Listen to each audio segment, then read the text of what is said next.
আমার ছেলে অনেক দিন ধরে বলতেছে আম্মু ঘুরতে যাবা, তাই ওর বাবা বলতেছিল আসো ছেলেকে নিয়ে কোথাও থেকে ঘুরে আসি।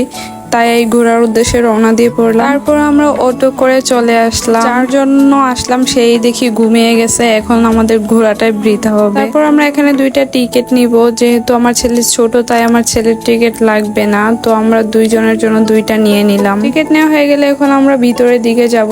আমার কাছে সব থেকে বেশি খারাপ লাগতেছে, যার জন্য আসলাম আমার ছেলেটাই ঘুমিয়ে গেল।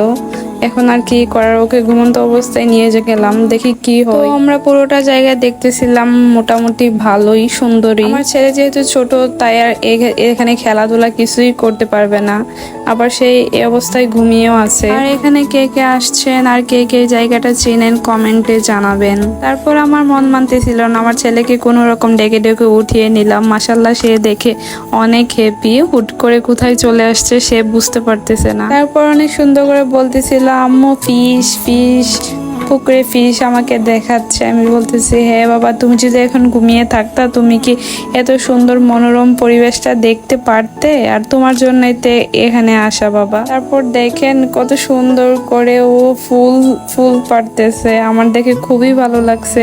মনে মনে ভাবতেছিলাম যে ও যদি ঘুমিয়ে থাকতো তাহলে এত এত খুশি কে হতো। আমার ছেলের জন্যই সব করা। যাই হোক, পরে কোনো রকম ঘুরে একটু ভিডিও করে একটা আইসক্রিম খেয়ে চলে আসলাম।